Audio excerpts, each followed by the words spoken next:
Yeah, now stand and cheer for your Talking Basketball podcast. Hello and welcome to another edition of Talking Basketball podcast. I am Mark.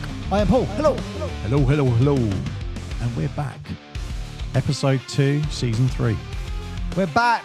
This little something for the fans. I got a few of those Irish crickets. Irish crickets for you.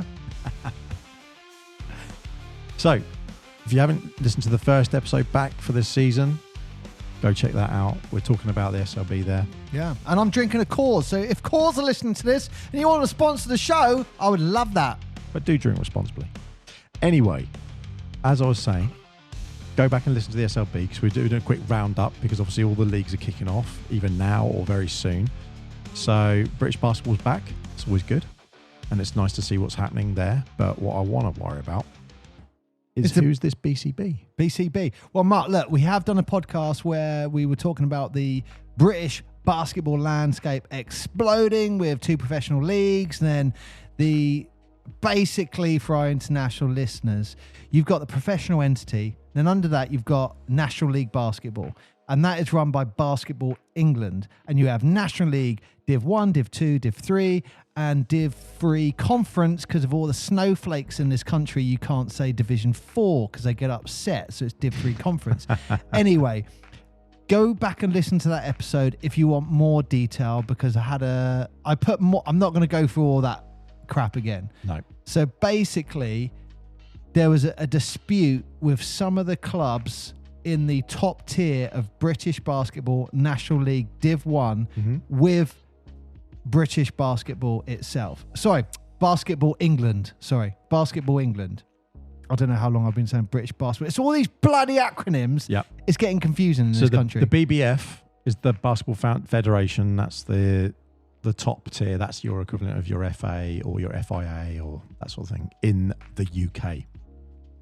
So they're the big overall governing body. Yeah, so anything basketball England. Anything basketball in the UK is through Basketball Federation. But this BBF. bit is Basketball England and their National League Div 1 league. Yes. And all those teams basically went screw it and they created a new professional league formed by all of those clubs, which was former NBL Division 1. Yeah.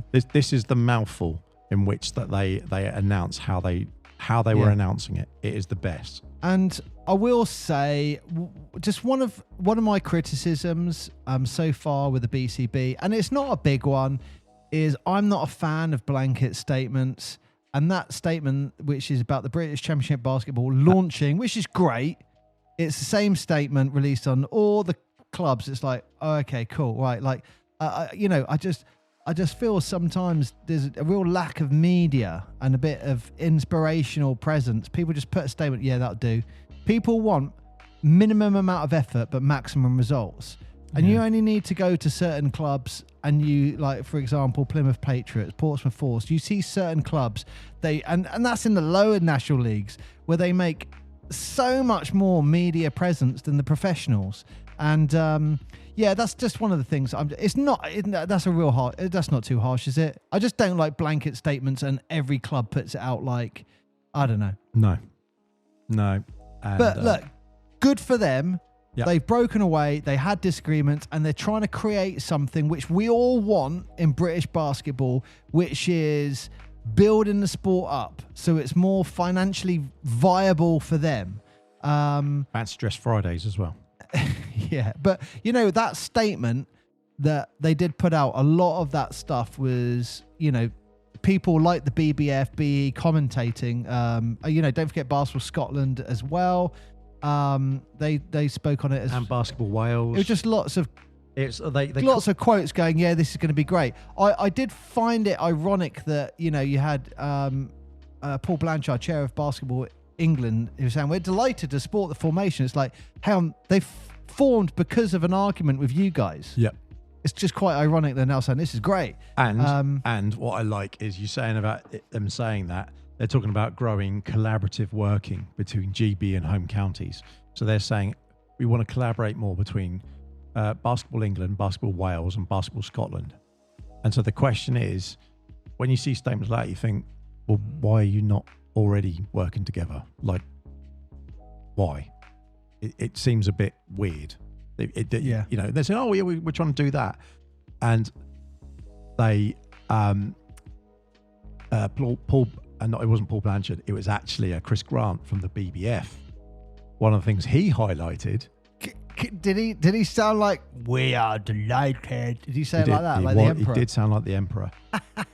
And he said the new league brings high quality basketball closer to communities across the whole of Britain and boost our efforts to raise standards in coaching and officiating as well as on the court. Why weren't you doing it then? Why weren't you listening to these teams? Yeah. Anyway, look, I don't want to take this podcast away from the BCB, which is what this is supposed to be all about. No. But what I find interesting is this. He said, this is going to raise something with coaching and officiating. And you go, okay, well, what is it that you're going to do in the BCB for coaching and officiating in particular that you're not doing in what is, the SLB currently the incumbent or in the NBL? What is the BCB going to do differently for coaching and officiating? Because why would you single those two out as well as saying something else? Because what are they going to do different? Because for those of you who don't look in I won't say behind the scenes, but you look at what do the refs do? Where do the coaches come from?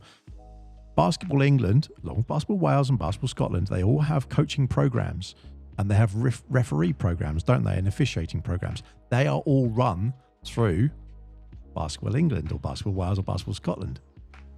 Well, what's the BCB going to... I think it'll be the same thing. I don't know. That's a great question, but I'll ask next time. And so here's a question for you. You've coached at different levels, right? And you start off at one level and you've refed at different levels. So you start at one level, then you go up, etc. And we know people who are... Jack of all trades, Mark's what you're saying. Master of none, but still better than a master of none. A master of... Master of none, but still better than a master of one. A master of many is a better master of one. Yours sounded better. Well, that's the statement. But anyway... what is it? A jack of all trades and a master... is better than a master of one. Yeah, jack of all trades, but master of none is still better than a master of one. Yeah, yours sounded better than mine. Basically, if you think about it, I don't know that you might know this for referees, like throwing you under buses with questions, but off the top of your head, do you remember what the tiers are for referees in the UK? Do you remember off the top of your head? Oh God, Mel, I haven't done the refereeing for a while, but yeah, it was something like just off your tip. Well, you go through Basketball England. Yeah, that's what I'm saying. And you've got level 1 is basic. Yeah. And just out of interest, who pays for the privilege of doing that training? If you're part of an excellent organisation, the basketball organisation, but generally speaking, it will be a lot of the individuals will be paying for that. It's a bit like your licensing and stuff like that. So, so all the money goes to Basketball England. But yeah, like basically level 1, which is your foundation level, that is, you don't know anything about the sport other than it's basketball. Yep.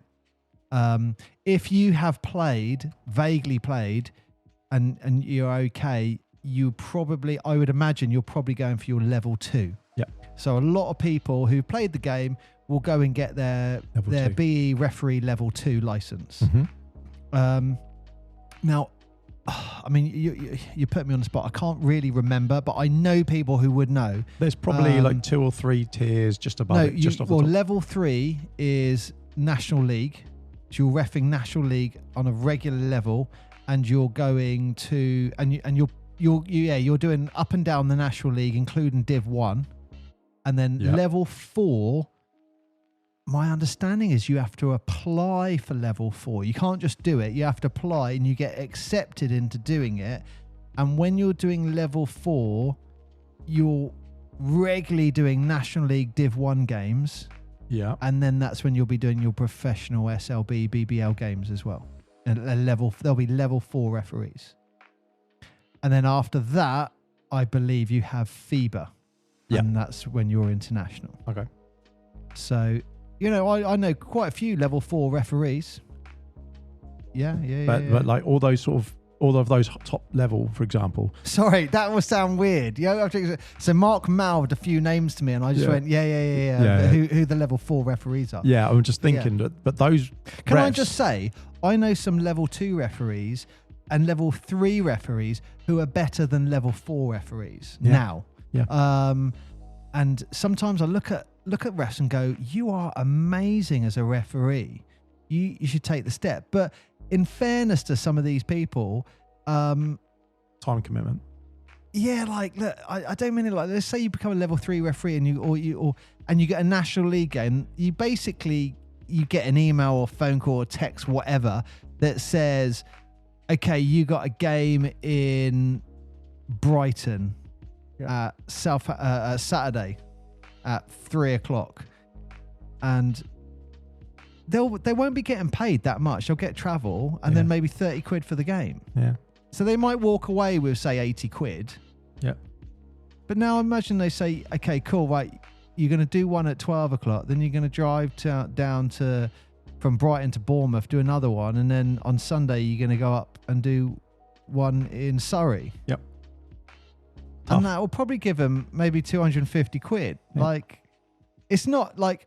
it's not a lot, and that's one of the things with refereeing, I think, especially when you get to that professional level, and we've really monitored referees at a professional level. This is turning into a ref podcast now, Mark, but I just think maybe they should be paid more. Yeah.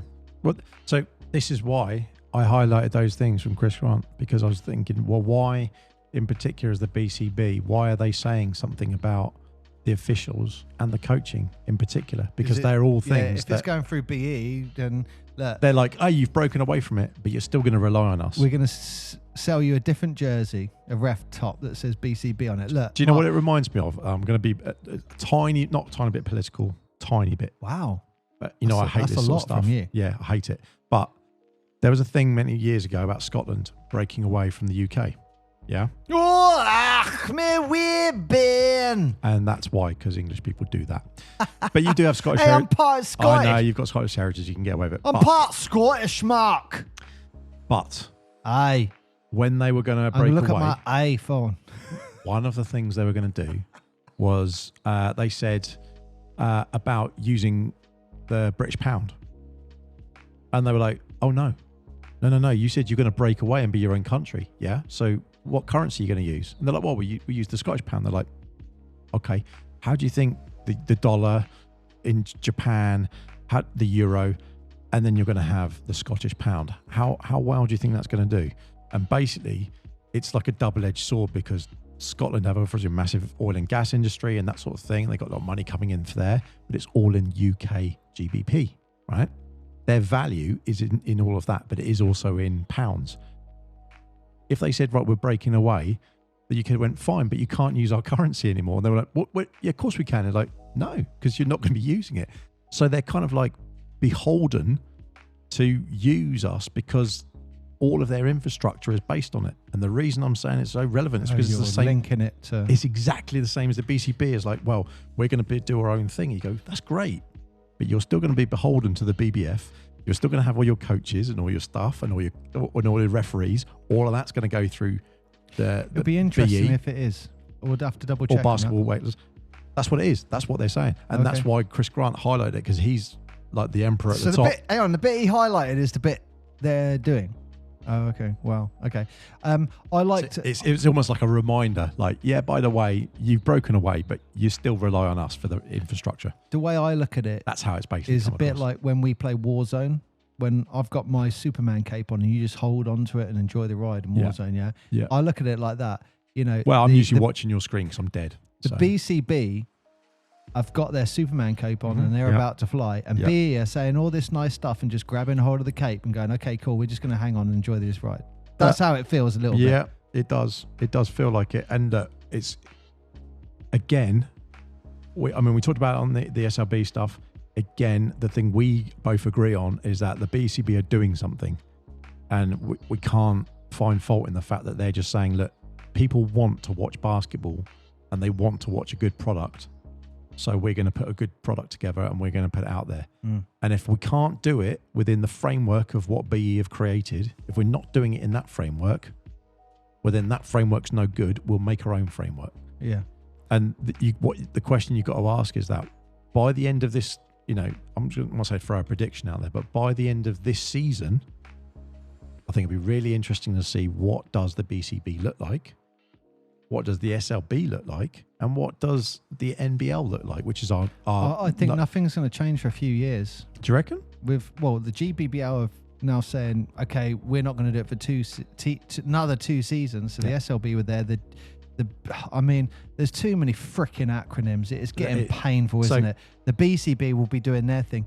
It will be great if you can get everything under one umbrella. It would, but you can't be demoted from the BCB because it's 13 teams as a standalone league. Yeah.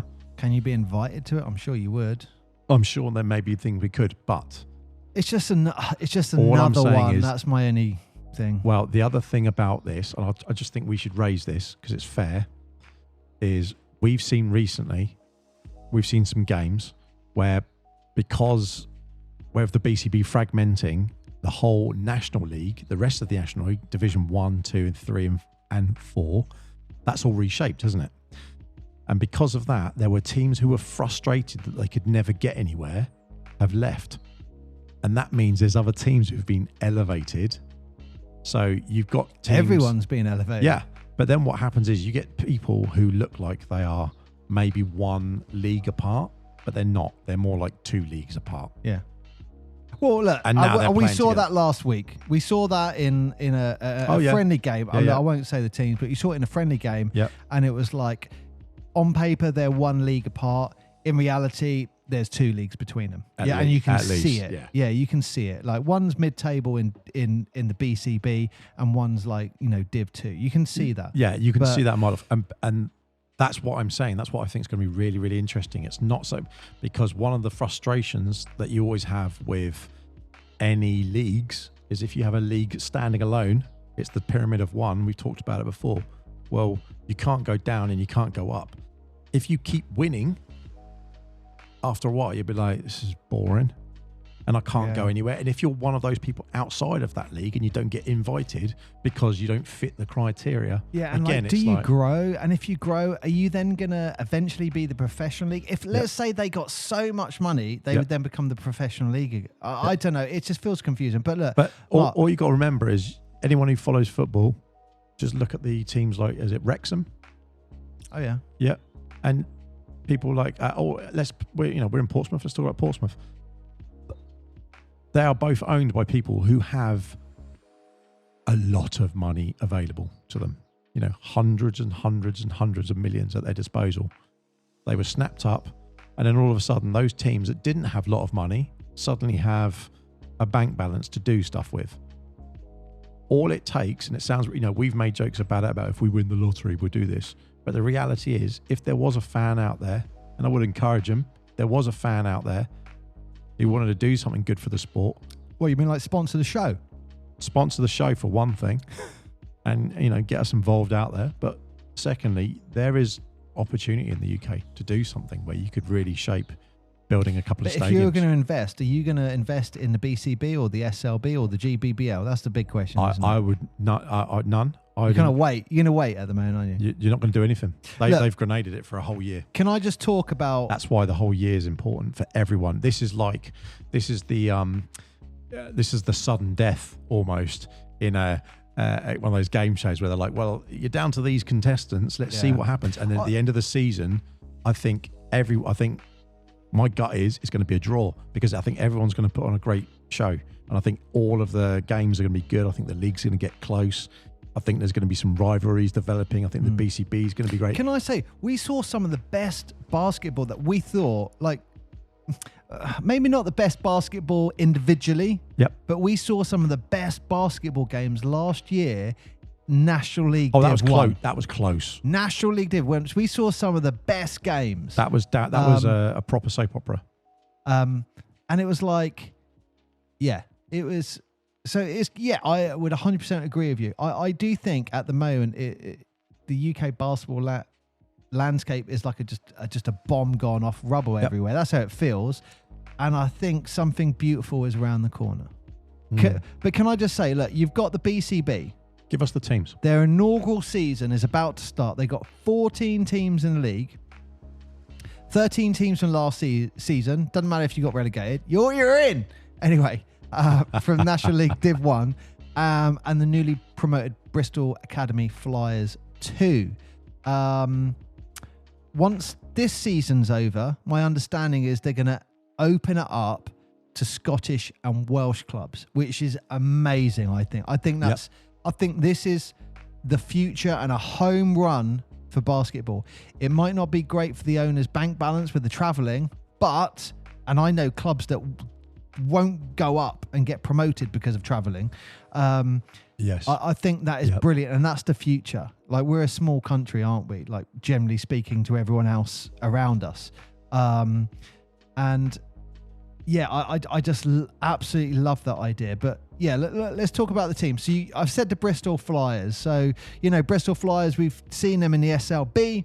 This is their second team. Again, I love that concept that the second team is in the BC in this championship.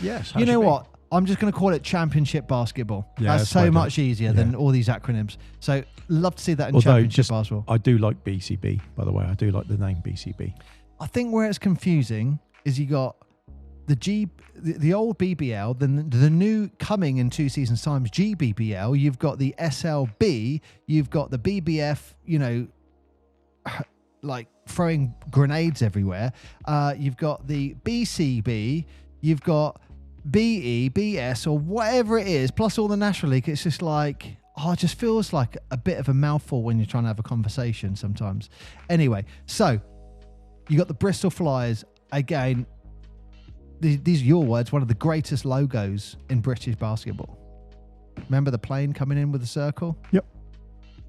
You've also got the Bristol Hurricanes. Like it. The Birmingham Rockets. I believe that's huge club. I believe it's because the Hurricane as a plane was developed in Bristol, because Filton is the home of aerospace. Again, it's staying on that theme with Bristol. The Bristol Flyers, Bristol Hurricanes. It's great. Yes. This was the home of British aviation. That's why. Again, if I was an owner and had an arena, I'd be calling that Bomber Command or something like that. It's Abbey, right around the corner from near Abbey Wood. But the Birmingham Rockets, it's great. That is an amazing club up in Birmingham. Lot of history, a lot of amazing individuals doing great for the club and the community up there. The Derby Trailblazers, dominant in National League Div 1 for multiple seasons now. We had their former head coach, Matt, on the show a while ago. Essex Rebels. Didn't Essex Rebels at one point have a huge attendance? And we talked about it on the show. It was like, oh my God, did they just get like 1,000 people? It was the ladies' team. It was the ladies' team got a massive attendance, and the Essex Rebels, the men's team as well. They both, because they're one of those places where they've got the 2 teams that are really doing well. And a lot of supporters behind them, and a nice. I think in Chams first. Essex Rebels basketball has got history. That's what I love. Is history. You say Essex Rebels, everyone knows. There's a community around it. That's the key thing, isn't it? And, same thing going on to the next team, Hemel Storm. They've got a reputation as a squad, as a basketball team. And, they are going to be in the top half of that table, I believe. So moving on, London's representation is the London Cavaliers. Yes, the Cavaliers. I like that name. Yeah, I mean, I thought that maybe the Royals I'd have gone for. There's a lot of... Didn't the Cavaliers lose the English Revolution? Because you had the Cavaliers and the Roundheads, or something like that, and the Roundheads were Parliament. You're supposed to be the history buff. Well, that's kind of what. Maybe I'm wrong, but anyway, it's like Cromwell. The Cavaliers lost. Yeah. Anyway, because Cromwell was a Cavalier, wasn't he? No, Cromwell was a Roundhead. Yeah, he was one of the leaders of Parliament. Oh, anyway, the Loughborough Riders, they've had a huge association with Leicester Riders. Again, it's that second team thing. You can't but not talk about positive basketball talk when you're talking about that Leicester community. Actually, you know what? And Loughborough's always been a really big... I'd like to go to Leicester this year as well. Loughborough's been a really big sporting university. Yeah, and for a huge long ties, time. Huge ties with Leicester. Yeah, with sport in GB in general. The Milton Keynes Breakers. Yes. Arguably, you've got to consider the potential blueprint for any inspiring basketball organisation in the country. Great story, isn't it? Great story they've had. You know, what they've created there and the blueprint they've got there, you could only learn and get encouraged by, is what I'd say. Yep. The Newcastle Knights basketball. I don't like that name. There was silence after that. I know. I'll be honest, I don't know much about Newcastle Knights. I don't like the name. I just don't like the name. Trying to think what else you would have for Newcastle. I mean, Do you know what? I hear The Newcastle, Knights- I hear Eagles. Yeah, I know. But here's the other thing. If you say you got the Eagles, I mean, they're going to call themselves the Ducks, are they? Because that would be like, you think ice hockey. But the Knights, I think of ice hockey or that sort of thing. I don't think Knights for basketball. It's not a team I've ever associated What would with. you associate Newcastle with? Like Good Night Out? Newcastle Wags? Newcastle Browns? Oh yeah, that's a really good one. Because they're Nuki Brown. But That is a brilliant name. and they have Cleveland Browns but maybe Newcastle Browns are an American football team. I don't know. But Possibly.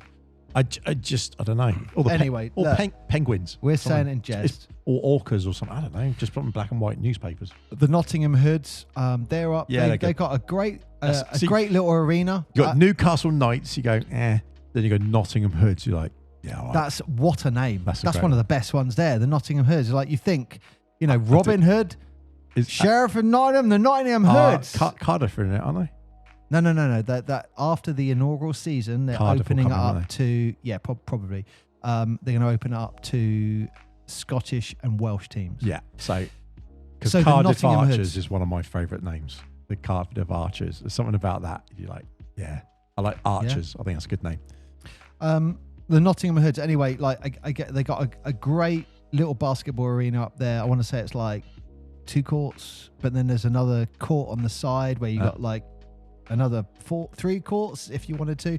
But yeah, it's not a lot of space to create this kind of arena, is what I'm talking about. I mean, you'd get 1,000 people in now, I reckon. Yeah. And in the UK, that's amazing. The Reading Rockets, I mean, what can I say about them other than that they've been, the history of that club is just evident everywhere you go. Everywhere you go, the Reading Rockets have been involved, and their similar thing. Their youth development is amazing. Like National League, I've gone up there. See under 12s, under 14. They got it all the way up, and that you've got that progression into that men's team. Yeah. The Worthing Thunder, Mark. They came bottom of the league last year in National Basketball League Div 1. Yes. But they managed to talk themselves into the BCB. You know why? Because they merged, didn't they, with Brighton? And you got to say they've got an amazing history. Yeah. Yeah, they've got an amazing history. Amazing history. You've got, were they the Thunder? Worthing, it was Worthing Thunder, yeah. Was it Worthing Thunder? Yeah. You've got... wasn't it Worthing Bears? Oh, it's Worthing Bears. Yeah, I'm thinking Worthing Bears. But Worthing as a city has got huge history. Like you've ex-England players, Colin Irish, Annan Cunningham, Steve Nelson, Mike Spade. Yeah, the all team. those guys went down Portsmouth the and road. Silent Stars, basically, wasn't it? Exactly. That's the amalgamation. And I like the fact that they're in there, and because of history. 100%. The Yorkshire Dragons. Hey up, top pub. All you got to do is boil a cup of tea and put like Tetley tea bags in it instead, and make it weak tea, and they'll be furious. That would inspire them. I always did a lot of work in Sheffield, so Yorkshire is a fantastic place. I don't know much about the Dragons, but you know what? I'm looking forward to reading about them this year. So that's the 14 clubs going into it. Yep. And what just absolute breathes out in that is history, legacy, and that's what I love about it. And I genuinely believe the way the pieces are on the chessboard are moving, this is your future. I know it's even called championship. This is these clubs could go in that, whatever that pro league is, and it's up and down between the pro league and the championship league. I like the fact that if you said now, if you waved a magic wand and you said, let's put an arena, just as an example, if you combined the SLB and you combined the BCB, just as an example, and said everyone who doesn't have an arena gets an arena. Yeah. So there was an arena in every one of those cities. And look, just go to Nottingham, the Nottingham Hood Arena. Yeah. It's not that big, but it's amazing. But that's what I'm saying. Anyone who doesn't have an arena or doesn't have the facility, everyone got that. And it was all at that sort of level. And you combined those two leagues together. You got your 8-9 teams in the SLB, and then you've got 14 teams there. You go, that's 24 teams. If you combined that all together, well, hang on a minute, there's 30 teams in the NBA. And look at the coverage in the UK geographically. Look at how spread. It's like there's basketball everywhere you go. Yeah. Every single place you go, there's basketball. Well, there you go, Mark. No, very good. Yeah, I mean, I'm gonna, when I say it, I'm gonna ditch the British, but the championship basketball, you know, it is, it is looking historic. I would love to think that they've got an amazing trophy at the end of the season. That'd be great. It's got to be, but the trophies have got to be important. We love a trophy. So, can I say anyone from the BBCB, if you know what the trophy's like, just send us a picture. I don't reckon they've organised it. I've got a few people there. I'll ask. Because even if you show us it, you could show us it on a video, and we won't publish it. We're not going to publish anything, but we just want to see, we want to see what the trophy's like, because there's been some trophies. The biggest trophy ever. There's been some trophy. I think it was the SLB there was one, and I was like, that's a cool trophy. I love the NBA Cup. Yeah. When they did the first year, that one, and that was like that, because it looked like the World Cup, didn't it? It was like, that is a cool trophy. Yeah. We should do a trophy. That was great. We should do a trophy episode. Yeah, we'll do a trophy episode. I think the MVP Jordan one looks cool. Is that finals MVP or is that MVP? I can't remember. I don't know. No, it's MVP. It's league MVP. I'll tell you what, we're going to shout it now. We'll do a trophies one, and I want to get everyone. I prefer the original though. I want to get everyone to send us a picture of their trophies that they've won at basketball. That's what we'll do. So we'll do a trophies episode at ukbasketball@gmail.com. Yeah, absolutely. Right. Okay, cool. So look, we're all looking forward to championship basketball. Oh, yeah. The only thing, look, I have got one criticism. Yes. It's not a biggie, but the website is britishchampionship.basketball.uk. I'm not sure why it's not britishchampionshipbasketball.com.co.uk, unless someone got the domain or something maybe before those guys did. Either someone's dropped the ball there, or possibly it's a throw over from the old BBL, because as we know, if you imagine when the BBL came out, the BBL was out before there was websites. So when websites did appear, people obviously started going around snatching lots and lots of was it TLDs, isn't it? You should buy the domain, top level domain. Yeah. So people just go buy the domains. Like you can't get four letters, 5 letters. Like to get saying, nah, forget it now. Yeah. So if you want to get a top level domain TLD, you've got to really pay some money. Otherwise, it's not worth it. So it might be that it's just because that's all the BBF, as we recall, was wrapped up when it was closed, and all of those assets were sold off into various places. So that is probably still locked in with something else. So yeah, I will say a very interesting their website looks quality. I like the color, the blue color as well. The website is brilliant. I love the website. I love that they've gone all in. I love the team logos. It just looks crisp. Like it's quick. I'm clicking it, bam, it's quick. I've got players. I'm seeing videos. I mean, it's just great. And it's talking. That's what I like. They're saying we're playing basketball. Come see us. We're putting a good show on. Yeah. So good luck to them all. Yeah. And can I just give you 2 little stories on domains, Mark? Do it. There was a guy once who, it must have happened in a fraction of a second. Yeah. And he realized that google.com, he could buy it. Mm-hmm. So he bought it. Mm-hmm. It was quickly, he quickly got a refund before the transaction went through. But So he didn't buy it, but Google.com was available for a brief period, and one guy saw it. Yeah. Another guy is a guy. This goes back like 20 odd years. Is a guy in North Carolina called George Huger, Mm-hmm. and he noticed that George Bush Senior, Mm-hmm. is he still alive? Not sure. George Bush Senior, former president Mm-hmm. of America. Yep. Um, Captain Iraq. his no, is it? Yep. Or is that? Oh yeah, no. Yeah. His website where he was putting all his, what do they call it? There's a word they say. All his like memoirs. That's it, memoirs. All his memoirs were on it. Yeah. The domain expired.